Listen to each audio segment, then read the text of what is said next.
Hello and welcome back student. Study group में एक बार आपका फिर से स्वागत है। मेरा नाम है प्रकाश केसरवानी और मैं आपको वीडियो के सीरीज में पढ़ा रहा हूँ प्रीवियस ईयर के क्वेश्चन पेपर, जिसमें कि हम देख रहे थे रीजनिंग एंड एप्टीट्यूड के क्वेश्चन। हमारा सेट चल रहा है इस समय 2 अप्रैल 2016 का, जिसका हमने पार्ट 1 और पार्ट 2 हमने करा दिया है। अगर आपने उसको अभी तक नहीं देखा है तो उसको देख ले। और आज का हमारा सेट होगा पार्ट 3। जैसे कि आपको पता है हमारे सारे सेट 3 पार्ट में कंप्लीट होते हैं, तो आज का भी सेट हमारा पूरा कंप्लीट हो जाएगा। कब का? 2 अप्रैल का। इसके पहले हमने कौन कौन से सेट देख रखे हैं? 29 मार्च, 30 मार्च और 31 मार्च की शिफ्ट के क्वेश्चन देख रखे हैं 2016 के। आज और ये 2 अप्रैल भी आज कंप्लीट हो जाएगा। तो आपके इस तरह 4 सेट पूरे कंप्लीट हो जाएंगे। आपको यहाँ तक अंदाजा लग गया होगा कि किस टाइप के क्वेश्चन एनटीपीसी में पूछे जाते हैं। जहां तक आपने देखा होगा वो लेवल बहुत ही ज्यादा इजी है और कुछ कुछ टॉपिक भी आप सिलेक्ट कर लिए होंगे कि कौन सा टॉपिक स्पेशली पूछा जा रहा है, तो आप उस पर फोकस रखिएगा। पेपर बहुत ही नजदीक है। जैसे कि बताया गया था कि 15 दिसंबर से शायद हो सकते हैं, बट अभी तक कोई ऑफिशियली नोटिफिकेशन आया नहीं है। तो फिर भी आप एक्सपेक्ट करिए कि 2 से 3 महीने में हो जाएंगे। तो आप अपनी तैयारी उसी तरह बनाए रखिए, ढीली मत करिए, क्योंकि उम्मीद है कि हो जाएंगे। इस बार ऐसा नहीं होगा कि बहुत लंबा टाल दिया जाए। ठीक है, तो चलिए देखिए शुरू करते हैं आज का हमारा सेट। एक रिक्वेस्ट है इससे पहले, अगर आपने अभी तक हमारे चैनल को सब्सक्राइब नहीं किया तो सब्सक्राइब कर लीजिए। और एक और रिक्वेस्ट है कि अगर आपको वीडियो पसंद आया करे तो कमेंट में जरूर बताया करें को कैसा लगा और अपने दोस्तों के साथ शेयर किया करें। चलिए आज का पहला क्वेश्चन देखते हैं। बोला है 8 के प्रथम गुणकों का औसत ज्ञात कीजिए। इस क्वेश्चन को शुरू करने से पहले हम आपको एक चीज बताना चाहते हैं कि अगर हम बोल दे आपसे कि n संख्याओं का योग ज्ञात कीजिए, सपोज हम बोल दे 1 2 3 4 इस तरह करते करते 10 तक हमने लिख दिया। अब बोल दिया इसका सम ज्ञात कीजिए, सब में प्लस लगाए बीच में। तो इसके लिए फॉर्मूला क्या होता है? शॉर्टकट इसका फॉर्मूला होता है n+1/2। ये क्या चीज है? ये है कि n क्या है, कितनी डिजिट है। यहां पर कितनी हमने 10 तक बोली थी, 10 लिख दिया। और n अंदर 10 है, +1/2। 2 से ये 5 बार चला जाएगा, 10 से 11 और 11 का 5 में गुणा करने क्या आ जाएगा? 55 आ जाएगा। आप ऐसे भी जोड़ के देख लीजिए, 1 से 10 तक 55 आएगा। ऐसे अगर 20 तक बोल देते, सपोज 10 की जगह ना होता और आगे बढ़ा लेते, बोलते 20 तक का सम ज्ञात कर लीजिए, तो इनकी जगह क्या रख देते? 20 रख देते। 20 + 1/2, 2 से काटेंगे 10 बार जाएगा। 20 + 1 21 हो जाएगा। 21 का 10 से मल्टीप्लाई कर देंगे, कितना जाएगा? 210। ये आ जाएगा n+1/2। इस तरह हम क्या करेंगे? सम ज्ञात करेंगे। तो इस क्वेश्चन पे ये एक्चुअली लगने वाली थी, इस वजह से हमने ये मेथड आपको बता दिया है। सम ज्ञात करने के लिए सिग्मा n इसको बोलते हैं, n संख्याओं का सम ज्ञात करने के लिए जो कि लगातार हो। एक चीज याद रखिए, लगातार, तो उसी में ये फार्मूला अप्लाई होगा। ठीक है, क्योंकि ये लगातार चल रही थी। तो चलिए इसको अप्लाई करेंगे, देखते हैं इस पर कैसे अप्लाई होगा। इस क्वेश्चन पर बोला है 8 के प्रथम 20 गुणक। 8 के प्रथम 20 गुणक क्या होंगे? 8 16 24 32। 8 का पढ़ा पढ़ते चले जाइए, लेकिन 10 तक नहीं, और आगे भी 20 तक पढ़ना है। 10 तक पढ़ेंगे तो 80 आ जाएगा। फिर शुरू कर दीजिए 88। इस तरह शुरू करते करते कहां तक? 160 तक पहुंच जाएगा। और इनका क्या औसत ज्ञात करना? औसत क्या होता है? इन सबका समेशन, सबको ऐड कर दीजिए और डिवाइड बाय क्या कर देना है? डिवाइड बाय क्या करना है? 20 करना है, क्योंकि 20 गिनतियां लिखी हुई हैं। अब देखिए 8 सब में कॉमन है तो 8 कॉमन निकाल लेते हैं। 8 कॉमन निकालते क्या बन जाएगा? 1, यहाँ पर क्या आ जाएगा? 2, यहाँ 3। इस तरह करते करते लास्ट में क्या? यहाँ देखिए 10 आ जाएगा। 10 + 11 प्लस इस तरह करते करते क्या? 20 तक हमको ऐड करना है और बटे क्या करना है? 20 करना है। यही होता है एवरेज। अब इसका हमने फार्मूला आपको बता ही दिया है। यह अभी आया था 210, डायरेक्ट लिख दीजिए, लेकिन चलिए फार्मूला लगाएंगे फिर से। यहाँ पर देखिए 8 और 20 को तो अलग कर लीजिए आप, 8/20 तो अलग। अब इसका क्या बताया था हमने? n+1/2। ये फार्मूला बताया है, n+1/2। तो देखिए n क्या है? 20 है। n+1 20 + 1/2। इसको सॉल्व करना है। देखिए 20 से 20 ऐसे काट दीजिए, 2 से ये 4 बार चला गया। 20 और 1 21, यानी 4 × 21 आ गया। 21 को 84। और इसका आंसर क्या हो जाएगा? 8 के प्रथम 20 गुणकों का एवरेज कितना आ गया? 84 आ गया। हमारा कौन सा ऑप्शन नंबर पे? ऑप्शन नंबर सी पर 84 दिया हुआ है, ऑप्शन नंबर सी पर दिया हुआ है, और ऑप्शन नंबर सी दिया हुआ है ऑप्शन नंबर बी के आगे। तो इसका कौन सा सही हो जाएगा? ऑप्शन नंबर बी सही हो जाएगा। तो ये क्वेश्चन था, हमने थोड़ा सा पिछला भी बता दिया इसका फार्मूला, इस वजह से थोड़ा टाइम लग गया। बाकी ये आपके लिए इंपॉर्टेंट था, क्योंकि कई बार समेशन एवरेज निकालने का फार्मूला हमेशा ही पूछा जाता है। ठीक है, तो इसको याद रखिएगा। ये था हमारा पहला क्वेश्चन। चलिए अगला क्वेश्चन देखते हैं। अगला क्वेश्चन सिंप्लीफिकेशन का बहुत ही ज्यादा इजी क्वेश्चन है। चलिए इसमें टाइम बिल्कुल नहीं लगाएंगे, क्या दिया है 0.00081 डिवाइड बाई 0.09। ये देखिए बहुत ही इसको लिखने की जरूरत नहीं थी, लेकिन फिर भी जल्दी से कर देते हैं। 1 2 3 8 1 डिवाइड बाई 0.09। देखिए इन सब के पहले जीरो हटा लीजिए वरना कंफ्यूज होते रहेंगे आप। तो इसमें कितने 5 है तो नीचे 5 बार कर दीजिए, 10⁵ कर दीजिए नीचे, तो इसका क्या हो जाएगा, इसके जीरो हट जाएंगे, यानी सारे के सारे क्या बन जाएगा 81 बन के आ जाएगा, 81 हो जाएगा ये। अगर 10⁵ का नीचे मल्टीप्लाई कर देंगे तो देखिए कैसा हो जाएगा, ऊपर 81 और इसका क्या करना पड़ेगा 100 को गुणा ऊपर 100 को गुणा नीचे, तो ये 9 बन जाएगा, ये 9 हो गया, ऊपर 100 यानी 10⁻2 और 10⁵ 9 9 81 और 100 से 2 बार कट जाएगा, 3 बच जाएगा, यानी 3 जीरो लगा दीजिए 0.009, 3 दशमलव पीछे करना था, 0.009 आ गया। ऑप्शन नंबर बी सही हो जाएगा। चलिए ऑप्शन नंबर बी किसमें, ऑप्शन नंबर बी के सामने ही दिया हुआ है, तो इसका ऑप्शन नंबर बी सही हो जाएगा। ठीक है, इजी सा क्वेश्चन था, हमने तो पूरा एक्सप्लेन कर दिया, बाकी आप कैसे भी कर सकते थे। चलिए एज का क्वेश्चन आ गया। एज का आपके लिए एक सेपरेट टॉपिक हम बहुत जल्द लाएंगे। एज पर एक बार अगर आप हमारा वीडियो देख लेंगे जो मेथड से हम लगाते हैं, तो आपको एज में कभी प्रॉब्लम नहीं होगी। तो बहुत जल्द हम लाने वाले हैं एज का एक सेपरेट टॉपिक। प्लेलिस्ट पर कुछ टॉपिक हमारे पहले से पड़े हुए हैं, जैसे रीजनिंग कोडिंग के हो गए और ब्लड रिलेशनशिप के हो गए, और भी कई टॉपिक पर हमने सेपरेट वीडियो बना रखे हैं। जल्दी एज का आने वाला है, सिलोगिज्म का भी आने वाला है, तो आप हमारे साथ बने रहिए। देखिए एज का क्वेश्चन कैसे लगाएंगे, बोला है एक व्यक्ति अपने पुत्र से 26 वर्ष बड़ा है। ठीक है, 26 वर्ष का गैप है, 26 ईयर का। ठीक है, 3 वर्ष बाद उसकी आयु अपने पुत्र की आयु की 3 गुनी हो जाएगी।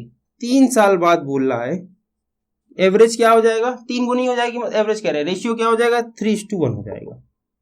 3 साल बाद बोल रहा है। ठीक है, तो लेकिन एक चीज बताएं, क्या गैप में कोई कमी आएगी? आज आपकी उम्र और आपके पापा की उम्र में मान लेते हैं कि 25 साल का गैप है, तो क्या आज से 4 साल बाद या 10 साल बाद 25 साल का गैप रहने वाला है? ऐसा तो है नहीं, 10 साल उसमें गैप में ऐड हो जाए। गैप में कोई ऐड नहीं होगा, क्योंकि आपकी भी एज साइमल्टेनियसली बढ़ेगी और पापा की भी बढ़ेगी। तो देखिए गैप कभी कम नहीं होता, गैप कभी कम ज्यादा नहीं होता, यानी 3 साल बाद भी जो गैप रहा होगा वो कितना रहा होगा, 26 साल का ही रहा होगा। तो यही से मान लेते, देखिए 3 और 1 यानी 2x का गैप है, 2k बोल दीजिए, 2x बोल दीजिए। 2x इक्वल टू कितना है 26 है, x इक्वल टू कितना आ गया 13 आ गया, यानी कि 3 की जगह क्या लिख सकते हैं, x की वैल्यू अगर रख दें 3x मान के, तो कितना 13 थी 39 हो गया, और 1 की जगह 1 ही यानी 13 हो गया। ये हो गया इसका 3 साल बाद एज। अब क्या पूछा था, वर्तमान एज पूछा है, तो वर्तमान आयु बता दी, 3 साल पीछे कर दीजिए, यानी वर्तमान आयु क्या है, पिता की 36 है और इनकी 10 है। ये देख लीजिए, आप मिला भी लीजिए, 26 साल का गैप यहाँ पर भी, 26 साल का गैप यहाँ पर भी है, और अगर 3 साल बाद जाते हैं तो इनका रेशियो कितना हो जा रहा है 3:1 हो जा रहा है। सिंपल सा क्वेश्चन था। क्या पूछा है, वर्तमान एज किसकी पूछी गई है, वर्तमान एज पिता की पूछी गई, 36 वर्ष हो जाएगी। 36 वर्ष किस ऑप्शन पर है, ऑप्शन नंबर बी पर 36 लिखा हुआ है, और ऑप्शन नंबर बी किसके सामने दिया हुआ है, ऑप्शन नंबर बी दिया है ऑप्शन नंबर सी के सामने। ये था थोड़ा सा क्वेश्चन, इजी क्वेश्चन था, ज्यादा टफ नहीं था, हल्का सा माइंड लगाइए। एक्स वाई मत माना करिए, हमारी कोशिश है, आप कोशिश कीजिए एक्स वाई मत मानिए, टाइम टेकन होता है। इधर से लॉजिक से लगाएंगे, थोड़ा प्रैक्टिस करिए, लॉजिक से बहुत तेज क्वेश्चन होता है। ठीक है, रेशियो वगैरह बहुत इजी होता है। चलिए अगला क्वेश्चन देखते हैं। चिन्हों को अरेंज करना है। देखिए इस पर हमने शायद कल या परसों भी एक क्वेश्चन लिया था, और इसकी एक टेक्निक बताई थी इन क्वेश्चन को कैसे करना है। सीधा क्वेश्चन लिखते हैं, चिन्ह बाद में लिखेंगे। आइए देखते हैं क्या क्वेश्चन है। दिया है 25, गैप करके लिख देते हैं थोड़ा, 25 5 17 9 इक्वल टू 133। ये क्वेश्चन है। हमने कल आपको एक चीज बताया था कि देखिए इधर क्या दिया है 133 दिया हुआ है, मतलब क्या है कि कोई दशमलव नहीं है। जब कोई दशमलव नहीं है तो एक बात बताइए, बस आप लॉजिक से बताइए, क्या डिवाइड यहां पर आ सकता है? भाई नहीं आ सकता, क्योंकि 17 9 से कट ही नहीं सकता एग्जैक्ट। तो यानी अगर यहाँ पर डिवाइड आ गया तो दशमलव में आंसर आया, यानी यहाँ पर नहीं आ सकता। क्या यहाँ पर आ सकता है? नहीं आ सकता। क्यों? क्योंकि 5 कट ही नहीं सकता 17 से, और बॉडमास रूल से सबसे पहले आपको डिवाइड ही करना होता है, तो इसी वजह से हम डिवाइड लगा रहे हैं। ठीक है, सॉरी थोड़ी सी तबीयत खराब है, इसी वजह से मेरे लेक्चर थोड़ा इस समय लेट हो रहे हैं। चलिए अगला देखते हैं, यहां पर क्या डिवाइड आ सकता है? बिल्कुल आ सकता है, यानी 25 कट जाएगा। तो अब हम देखेंगे अपने चारों ऑप्शन में यहां पर डिवाइड किस में, और कहीं पर तो डिवाइड आ ही नहीं सकता। तो देखिए पहले ऑप्शन पर डिवाइड किस में, किसी में नहीं है। लेकिन देखिए पहले ऑप्शन, दूसरे ऑप्शन, तीसरे ऑप्शन में डिवाइड कहाँ है? यहाँ यहाँ यहाँ यहाँ हो रहा है। तो पहला, दूसरा, तीसरा ऑप्शन तो हो ही नहीं सकता। हम चेक करेंगे सीधा चौथा ऑप्शन, जो कि क्या है, पहले ऑप्शन में दिया है मल्टीप्लाई, दूसरे में दिया है प्लस और तीसरे में दिया है क्या माइनस। अब हम क्या इसको करके देख लेते हैं क्या ये सही हो रहा है। 25 का 5 में मल्टीप्लाई कराएंगे क्या आ जाएगा 125 आ जाएगा। प्लस 17 करना है माइनस 9 करना है। पहले ही घटा लीजिए 17 कम कर देंगे 9 कम कर देंगे तो कितना बच जाएगा। इससे 17 में से 9 चले जाएंगे बन जाएगा 8 और 8 इसमें ऐड कर देंगे क्या आ जाएगा 133 यानी कि ऑप्शन नंबर डी इसका सही हो जाएगा। वैसे चेक करने की जरूरत नहीं थी, डायरेक्ट ही हमने आपको बता दिया लॉजिक से कि भाई डिवाइड और कहीं आ ही नहीं सकता। बाकी आपने चेक कर लिया अच्छी बात है, ऑप्शन नंबर इसका डी सही हो जाएगा। ठीक है चलिए अगला क्वेश्चन देखते हैं। आज पूरे क्वेश्चन खत्म करने हैं, वीडियो थोड़ा लंबा होगा क्योंकि कल भी तबीयत खराब थी तो हमने कुछ क्वेश्चन कल कम लिए थे तो आज वो क्वेश्चन ज्यादा है थोड़े से। चलिए तेजी से करेंगे। अब एक 20 मीटर की लंबी सीढ़ी एक खड़ी दीवार पर टिकी है। एक दीवार है ये मान लिया, ये हो गई हमारी दीवार और एक 20 मीटर की सीढ़ी है। ठीक है ये हो गई 20 मीटर की सीढ़ी। ठीक ये सीढ़ी बना देते। वैसे ये सब करने की कलाकारी करने की जरूरत नहीं होती आपको, पेपर में सीधा सीधा बनाया करिए। यह जमीन के साथ 60 डिग्री का कोण बनाती है, 60 डिग्री हो गई। दीवार से सीढ़ी के पैरों के बीच की दूरी ज्ञात कीजिए, ये निकालना है। दीवार से सीढ़ी के पैरों के बीच की दूरी निकालनी है। ठीक है तो देखिए क्या होता है, आधार और कर्ण आ रहा है, बेस और हाइपोटेनस की बात हो रही है तो किस फार्मूले में आता है, कॉस पे आता है। कॉस 60 इक्वल टू क्या हो जाएगा बेस और हाइपोटेनस। कॉस 60 की वैल्यू होती है 1/2, बेस की वैल्यू पूछा है x, हाइपोटेनस की वैल्यू 20 दी हुई है, 2 से 10 कट के x इक्वल कितना आ गया 10 मीटर। बहुत ही ज्यादा इजी क्वेश्चन, इतना अच्छा फिगर बनाने का कोई सेंस नहीं था। ऑप्शन नंबर ए में दिया हुआ है 10 मीटर और ऑप्शन नंबर ए किसमें दिया हुआ है, ऑप्शन नंबर डी पर दिया हुआ है। बहुत इजी क्वेश्चन था ट्रिग्नोमेट्री का, ज्यादा टाइम देने का कोई फायदा नहीं। चलिए अगला क्वेश्चन देखते हैं। अगर ठीक है और जब हम तेजी से पढ़ाया करें और आपको कोई क्वेश्चन डाउट हुआ करे या ना समझ में आया करे तो आप उसको कमेंट में पूछ लिया करें, या हमारा व्हाट्सएप ग्रुप पर भी है आप ज्वाइन कर सकते हैं, लिंक हर जगह दी हुई है, फेसबुक पर भी लिंक है, हमारे टेलीग्राम पर भी लिंक है। आप सिंपल स्टडी रूफ सर्च कीजिए, फेसबुक पर STUDY स्टडी रूफ लिखिए आपको मिल जाएगा हमारा फेसबुक का पेज। इंस्टाग्राम में भी स्टडी रूफ अगर आप सर्च करेंगे तो मिल जाएगा, इंस्टाग्राम का हमारा स्टडी रूफ _education edu है, ये इंस्टाग्राम का हमारा लिंक है। इस पर आप अगर सर्च करेंगे इंस्टाग्राम का पेज आपको मिल जाएगा। व्हाट्सएप के लिंक आपको वहीं पर मिल जाएगा व्हाट्सएप ग्रुप के। अगर आपको पर्सनल व्हाट्सएप ज्वाइन करना है तो आप इंस्टाग्राम पर मैसेज कर दीजिए या फिर फेसबुक पर मैसेज कर दीजिए, आपको पर्सनली वहाँ पर लिंक शेयर कर दी जाएगी। वैसे शायद शेयर है कई जगह, आपको ऑटोमेटिक मिल जाएगा। ठीक है तो आपको डाउट कोई भी पूछना है या अपडेट रहना है लेटेस्ट तो मिल जाएगा। तीसरा स्टडी रूफ नाम से ही हमारा एक टेलीग्राम ग्रुप भी है, आप वहां पर भी हमें ज्वाइन कर सकते हैं। ठीक है तो आप कोई भी डाउट हो, एक्स्ट्रा क्वेश्चन हो, क्लास से रिलेटेड क्वेश्चन या एक्स्ट्रा टॉपिक हो तो आप हमें बिल्कुल हमसे संपर्क कर सकते हैं। चलिए अगला क्वेश्चन देखते हैं। अगला क्वेश्चन देखिए आया है, किसी चीज का दी गए आकृति का अध्ययन करें और उस पर आधारित सवालों का जवाब। देखते रहे सेट टाइप का क्वेश्चन है, पहले 3 गोले बन जाते थे, अब तो नई नई आकृति बनती है तो चलिए बना लेते हैं हम भी। देखिए एक सर्कल दिया हुआ है, फिर एक ट्रायंगल बनाया हुआ है और फिर एक रेक्टेंगल बनाया हुआ है। ठीक जल्दी जल्दी इनमें सब चीजें भर लेते हैं। क्या बोला है देखिए, ट्रायंगल रिप्रेजेंट किया है चाय पीने वाले को, जो ट्रायंगल है ये है चाय पीने वाले, हिंदी में लिख लेते हैं जब हिंदी में दिया हुआ है। सर्कल है कॉफी और रेक्टेंगल किसका है, रस पीने वाले का, जूस।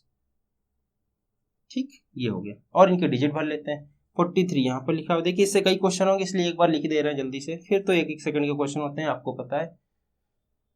यहाँ पर 15 लिखा हुआ है, यहाँ पर 23 लिखा हुआ है, यहाँ पर 36 है और 29 है, 36 29 45 24 45 और 24, ये हो गया हमारा क्वेश्चन। अब देखते हैं क्वेश्चन में पूछा क्या क्या है।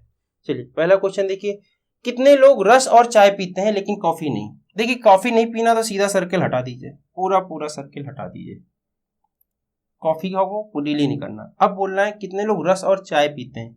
रस का सेक्शन ये रहा, चाय का सेक्शन ये रहा, तो दोनों की बात कर रहा है रस और चाय। कितने लोग बच गए, 36 लोग बच गए। कौन से ऑप्शन नंबर पे, ऑप्शन नंबर बी पर है, ऑप्शन नंबर बी 36 लोग रस और चाय दोनों पीते हैं, कॉफी नहीं पीते हैं। ठीक है चलिए अगला देखते हैं, कितने लोग चाय और कॉफी पीते हैं लेकिन रस नहीं। रस नहीं पीना तो इसको पहले सबसे पहले भूल जाइए, इसको देखना ही नहीं जितना रेक्टेंगल के अंदर है। चाय और कॉफी पीते हैं, चाय और कॉफी में कॉमन फिर क्या आ रहा है, 45 आ रहा है।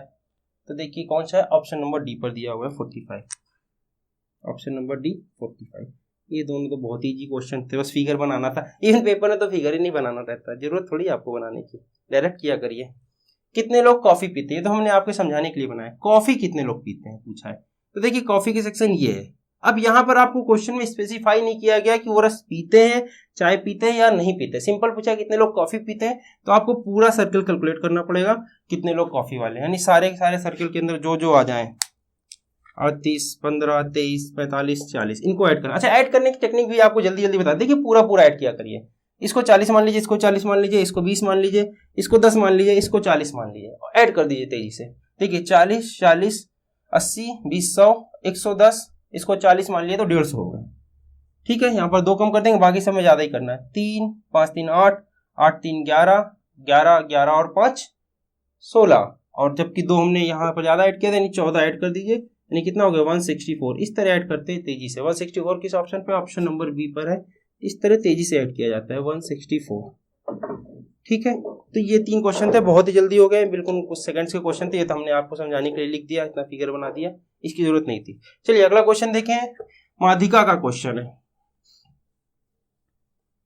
पूछा है माध्यिका निकल, ये क्वेश्चन हर सेट में आ रहा है, इसका हमने पूरा डिटेल में आपको सिखा भी रखा है, माध्यिका और मीन कैसे निकाले जाते हैं। वैसे एक सेपरेट डेडिकेटेड लेक्चर हम दे देंगे प्लेलिस्ट पर, जिससे कि आपको तो पता नहीं हमने किस सेट पर ये चीज सिखाया है, हमें भी याद नहीं है एक्चुअली किस दिन सिखाया है, बट इसे आपको अगर आप रेगुलर फॉलो करते हैं हमें तो आपको पता होगा। लेकिन अब प्रॉपर आपको एक वीडियो दे देंगे माध्यिका, मीन और बहुलक निकालने, क्योंकि हर सेट पर आ रहा है। भले ही इजी टॉपिक है, लेकिन हम एक प्रॉपर एक छोटा सा वीडियो ही चाहे बनाएंगे 10 मिनट का, आपको मिल जाएगा। ठीक है, तो चलिए इस क्वेश्चन को फिलहाल डील करते हैं।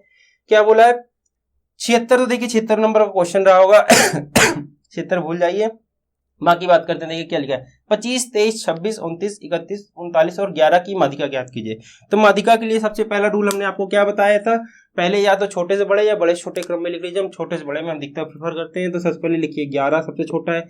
11 के बाद क्या आ रहा है, 23 आ रहा है, 23, फिर 25 और आगे बढ़ते हैं, 23, 25, 26, 29, 31, 26, 29, 31, 39। इनके लिए कितना काउंट कर लिया करिए, कितने पता चल जाएगा सही है, सारे लिखे नहीं लिखे। 1, 2, 3, 4, 5, 6, 7 डिजिट है, वहां पर देख लीजिए 1, 2, 3, 4, 5, 6, 7, 7 डिजिट है। तो देखिए 7 है तो बहुत ईजी, हमने बोला माध्यिका निकालने के। 3 इधर से हटाइए, 3 इधर से हटाइए, बीचों बीच वाला क्या हो जाएगा, माध्यिका हो जाएगा आपका, और यहीं से क्वेश्चन खत्म हो जाएगा। कोई फार्मूला नहीं, कुछ नहीं, हमने माध्यिका आपको निकालना पहले ही बता रखा है। ऑप्शन नंबर 20 का सही हो जाएगा क्या, 26, खत्म। 1 सेकंड का क्वेश्चन था। चलिए अगला क्वेश्चन देखते हैं। बाकी ये सेपरेट, अब बहुत जल्दी आपको सेपरेट लेक्चर मिल जाएगा इसका। आज हम नोट्स बना लेंगे क्या क्या आपके लिए सेपरेट लेक्चर बनाने हैं, क्योंकि हमें पता है आप रेगुलर वीडियो अगर नहीं देख रहे हैं, कोई मिस कर दे रहा है, उसी दिन हमने वो टेक्निक सिखाई है, ट्रिक सिखाई है तेज करने की, फिर आप रह जाएंगे। चलिए अगला क्वेश्चन देखते हैं। एक दुकानदार ने किसी वस्तु का अंकित मूल्य 160 रुपए रख दिया, 160 रुपए प्रिंट किया हुआ है उसने, ठीक है। यदि 10% की छूट देने के बाद भी क्रय मूल्य का 20% लाभ मिलता है उसे, देखिए उसने 10% छूट दे दिया, 16 का 10% से 160 का 10% 16 होगा, यानी 16 रुपए हटा दीजिए तो कितना बच जाएगा, 144 बच जाएगा। और बोल रहे जो 144 है ना, ये ऑलरेडी जो उसकी कॉस्ट प्राइस थी, यानी जो क्रय मूल्य था उससे 20% ज्यादा है, 20% फायदा ले रहा है। यानी ऐसी कौन सी राशि रही होगी जिसका 20% ऐड कर दो तो इतना आ जाएगा। वैसे ये बहुत छोटे डिजिट है, इस वजह से हम डायरेक्ट यहाँ पर करना चाहेंगे। एक अंदाजा भी अगर लगाइए, 144 लिखा है, अगर 120 रुपए होते हैं, 10% कितना हो जाएगा इसका 12, और 20% क्या हो जाएगा 24। 120 में 24 ऐड कर दीजिए, क्या मिल जाएगा 144 मिल जाएगा, यानी क्रय मूल्य क्या रहा होगा 120 रुपए रहा होगा। बिल्कुल सिंपल सा क्वेश्चन था, इस वजह से हमने कुछ भी टेक्निक नहीं लगाई। बाकी आप लगा सकते थे कि एक्स का कितना मानना है इतना क्रय मूल्य, कुछ भी करिए आंसर आ जाएगा। तो 120 रुपए इसका क्रय मूल्य होगा। ऑप्शन नंबर क्या है, ऑप्शन नंबर बी पर दिया होगा। इतनी छोटी डिजिट में वैसे आप प्रैक्टिस करिए, इसीलिए तो प्रैक्टिस करते हैं। अगर हर बार हमें एक्स ही मानना हो तो हम प्रैक्टिस क्यों करें भाई, प्रीवियस ईयर के क्वेश्चन ही क्यों पढ़े और घर में मैथ क्यों लगाए जब एक्स वगैरह ही मानना है। इसी वजह से प्रैक्टिस करते हैं, क्योंकि कुछ डिजिट्स हमारे माइंड में सेट हो जाती हैं कि ये रिपीट हो रही है, और कुछ डिजिट ऐसी होती है इतनी छोटी होती है कि हम मुजवानी क्वेश्चन देखते हैं उसका आंसर बोल सकते हैं। उनको सॉल्व नहीं करना छोटे छोटे क्वेश्चन को। ये 120 का भी 10% निकालने बैठेंगे तब तो फिर पेपर सच बताए तो नहीं निकलेगा। तो ये इसी वजह से ये क्वेश्चन हम लोग प्रैक्टिस करते हैं कि इतना जल्दी हम कर सके और मुजवानी कर सके कई क्वेश्चन। ठीक है, हर क्वेश्चन को पूरा उत्तर नहीं करना होता है। आज हमारा चौथा या 5वां सेट खत्म हो रहा है, अभी हमने बताया स्टार्टिंग में, तो देख रहे हैं अब तो हमें तेज करना चाहिए। इवन अब तो हमें लगता है कि हमें क्वेश्चन कुछ छोड़ देने चाहिए। आपको क्वेश्चन दिखाएं और छोड़ने की, ये बहुत ईजी क्वेश्चन है, आप खुद कर लीजिएगा।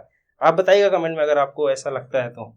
चलिए क्वेश्चन अगला है, किसका है, ये है टाइम एंड डिस्टेंस का है। पी पहले 1 घंटे में 50 किलोमीटर, पी पहले 1 घंटे में 50 किलोमीटर पर आवर से चलता है।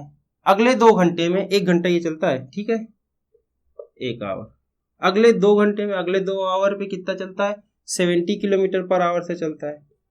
तो पूछा है उसकी औसत गति क्या थी। बहुत ही इजी सा क्वेश्चन। देखिए औसत वाले क्वेश्चन हाँ कई बार फंसा देते हैं लोग, गलत कर देते हैं। सिंपल से एक बार लिख देते हैं औसत गति का मतलब क्या होता है, एक बार फॉर्मूला लिख देते हैं, total distance divide by total time, यानी पूरा जितना उसको दूरी चलनी पड़ी और पूरा कितना उसको टाइम लगा।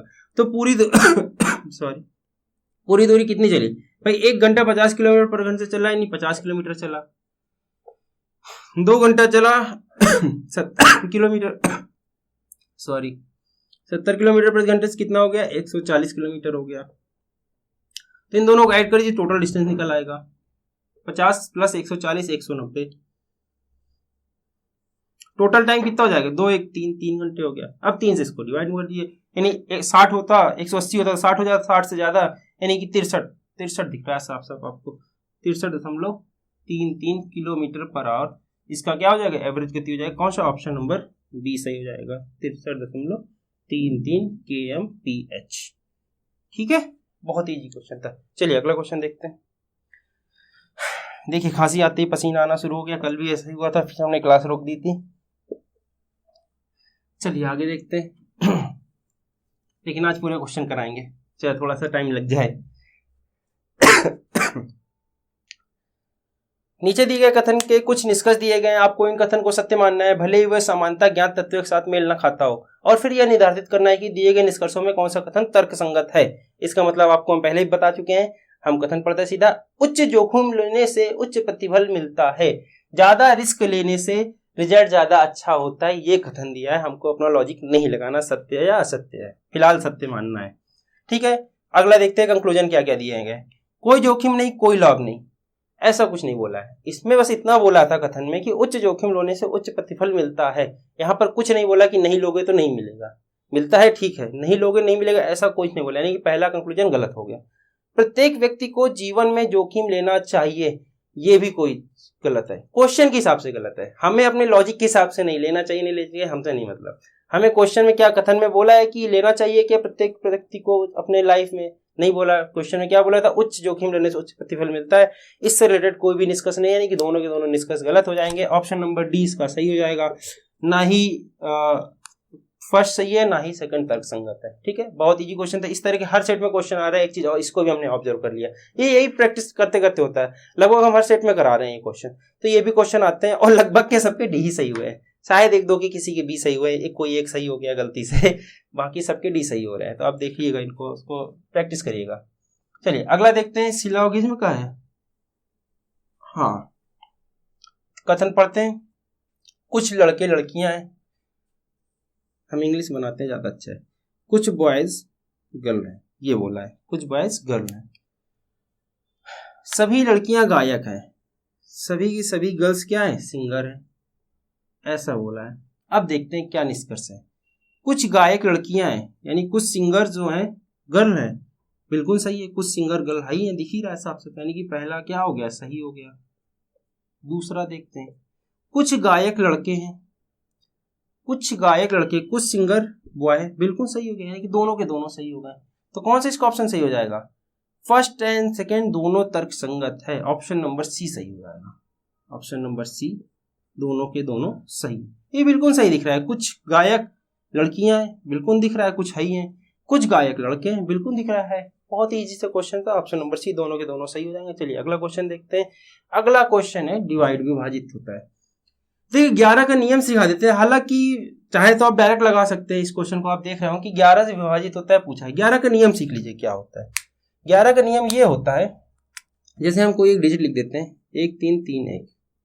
11 का नियम ये होता है, जो कि अल्टरनेट पे देखिए, पहली, तीसरी, पांचवी, सातवीं जो डिजिट होगी उनको ऐड कर लीजिए, और जो इवन नंबर पर है, यानी 2 4 6 दूसरे चौथे छठवें, उनको ऐड कर लीजिए।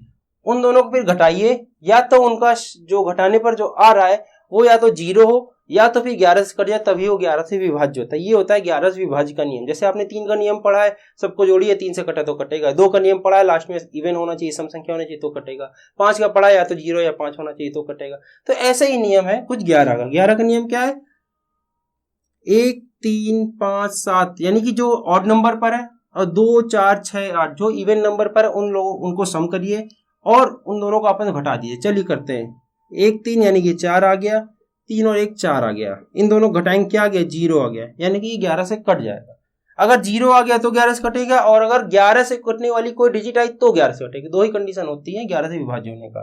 तो यहाँ पर क्वेश्चन क्या दिया है, इस पर अब डील करते हैं। क्वेश्चन हमें दिया है x 393, ठीक है। तो इसको और इसको ऐड करना है और इसको और इसको ऐड करना है, फिर घटा देना है। तो 3 3 6 सम वाले ये लिख दिया, और इधर क्या लिख दिया, x + 9, x + 9। इनको घटाने पर क्या आना चाहिए, या तो 0 या तो फिर 11 से कोई चीज डिवाइड हो जाए। तो देखिए 0 तो नहीं आने वाला, 9 पहले से लिख दिया, यानी 11 ही आ सकता है। तो 11 कब आ सकता है, x की जगह ऐसे क्या चीज लिख देगी कि घटा। अच्छा इसको घटा लीजिए पहले, 9 से 6 घटा जाएगा तो क्या आ जाएगा, x + 3 आ जाएगा। x + 3 आ गया। अब x की जगह ऐसी कौन सी डिजिट आ जाएगी, 11 से कट जाएगा। भाई x की जगह 8 लिख दीजिए, तो 11 से कट जाएगा, 8 3 11, 11 से कट जाएगा। तो ऑप्शन नंबर किस पर है, 8। ऑप्शन नंबर डी पर दिया हुआ है 8, यानी कि अगर 8 होता तो कट जाए। ऑप्शन नंबर डी किस पर दिया हुआ, ऑप्शन नंबर सी के सामने दिया हुआ है। तो ये इसका सही हो जाएगा। आइए एक बार चेक भी करा देते हैं आपको, क्योंकि 11 की नियम जल्दी लोग पढ़ते नहीं है। यहाँ पर 8 रख के देख लीजिए, देखिएगा कट जाएगा। 8 3 9 3, 11 से डिवाइड करिए, 11 7 77, 6 बज गया, 6 और 9 11 6 66, 3 बज गया, 3 और 3 11 33, पूरा कट गया। ठीक है, तो ये नियम था 11 का। याद कर लीजिए, जल्दी हो जाएगा, वरना आपको सारे चेक करने हैं। देखिए 8वां जो लिखा है 8 डी पर, ऑप्शन नंबर डी पर है, आपको चारों ऑप्शन चेक करने पड़ेंगे तो टाइम लग जाएगा। तो याद कर लीजिए, बेटर होगा। 11 का पूछा गया, कई बार हमने भी देखा है, 11 का स्पेशली आता है। ठीक है, चलिए अगला क्वेश्चन देखते हैं, एलसीएम का है। इसमें इस क्वेश्चन को हमने इसलिए रखा है, पहले देखिए क्वेश्चन तो हमने सारे रखने की कोशिश की, कोई क्वेश्चन हम छोड़ते नहीं है, चाहे वो इजी हो चाहे टफ हो, जिससे कि आपको एक लेवल का अंदाजा हो सके, आपको कुछ पॉजिटिव फीलिंग आ सके, नहीं यार ये तो बहुत इजी आता है, हम कर सकते हैं, हमारा एनटीपीसी निकल जाएगा। एक इसलिए रखते हैं, सारे इजी और टफ क्वेश्चन सारे के सारे होते हैं। दूसरा इसलिए भी ये क्वेश्चन हमने रखा है, इसमें हमने कल आपको एक गुणे की ट्रिक बताई थी, गुणा करने को आसान तरीका हमने क्या बताया था, यूनिट डिजिट की मेथड बताई थी। उसी मेथड से हम इस क्वेश्चन को आज करने वाले हैं। देखिए 19 क्या बोला है, 13 19 21 और 22 का एलसीएम निकालना है हमें। सिंपल सा क्वेश्चन है, एलसीएम निकालना है। देखिए इनमें कोई कॉमन भी नहीं है, सिंपल सा गुणा करने पर ही मिलेगा एलसीएम, ये भी साफ साफ दिख रहा है आपको। यानी इनका हमें क्या करना पड़ेगा, सबको आपस में गुणा करना पड़ेगा, तब मिलेगा हमें एलसीएम। तो देखिए इन सब का गुणा भाई टाइम टेकन है, बनी बात है, टाइम टेकन है, साफ साफ दिख रहा है, कम से कम नहीं तो 1.5 मिनट लगने वाले हैं। ठीक है, अब हम इसको करेंगे अपनी टेक्निक से, जो हमने कल बताई थी यूनिट में। एक बार फ्लो में हम करेंगे, अपने फ्लो में कितना टाइम लगता है आप देखिए। देखिए 3 और 1 यूनिट डिजिट क्या हो गई, 4, इन दोनों को ऐड कर दिए, 9 1 10, 10 की यूनिट डिजिट 1 हो जाएगी, वापस 1, 2 और 1 3 हो गया, 2 2 4 हो गया। इनका मल्टीप्लाई करिए, 4 का 4, ठीक है, 4 3 12 और 12 चौको 48, 48 की यूनिट डिजिट 8 4 12 और 12 की यूनिट डिजिट 3, यानी सबको एक डिजिट में कन्वर्ट करते जा रहे हैं। 3 आ गया, ये हमारी यूनिट डिजिट। ऑप्शन में देखते हैं किसका 3 है, लिखे थे ऑप्शन जल्दी से, 1 1 4 1 1 4, 1 1 2 4 2 6 1 7 1 8 8 4 12, पहले ही ऑप्शन सही हो गया। देख लीजिएगा आप, गुणा करके ये आ जाएगा, इतने सेकंड में हमने कर दिया। और ये तो हमने लिखा है, यहाँ पर हम ऑप्शन भी नहीं लिख रहे होते, जब हम पेपर में कर रहे होते डायरेक्ट उसी में ऐड कर देते हैं किसका 12 आ रहा है। तो ये होती है यूनिट डिजिट। आप किसी का और का चेक करके देख लीजिए, किसी का ही 3 नहीं आएगा, ऐसा हो ही नहीं सकता। ठीक है, तो ये मेथड है एक, जिसके थ्रू आप गुणा थोड़ा सा तेजी से कर सकते हैं और जल्दी से क्वेश्चन कर सकते हैं, अगर आपके पास टाइम कम है तो। बाकी आप गुणा करके देख लीजिए, 1.5 से 2 मिनट लगेगा। ठीक है, ऑप्शन नंबर 1 सही होगा, आप गुणा करके देख लीजिएगा इसका। ठीक है, चलिए अगला क्वेश्चन देखते हैं।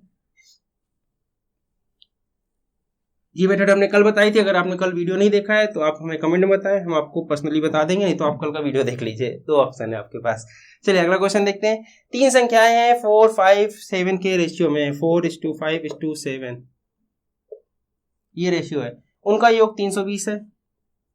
ठीक है, इनमें से सबसे छोटी तथा सबसे बड़ी संख्याओं को योगफल ज्ञात कीजिए। सबसे छोटी और सबसे बड़ी नहीं, 12x निकाल सॉरी 11x, 7 4 11, सबसे छोटी है 7 4 11x निकालना है, और ये दिया हुआ है 7 5 12 4 16, 16x इक्वल टू कितना दिया हुआ है, 320। x की वैल्यू निकाल लीजिए, बहुत ईजी है, 16 नीचे आ जाएगा और 16 दूनी 32, 20 आ गया, x की वैल्यू 20 आ गई, यहाँ पर 20 रखिए, बहुत ईजी है, 11 × 20 11 दूनी 22, 220 आंसर हो गया। बहुत ईजी क्वेश्चन था, इसमें टाइम देने का कोई मतलब नहीं। ऑप्शन नंबर बी सही हो गया, बिल्कुल ईजी सा क्वेश्चन है।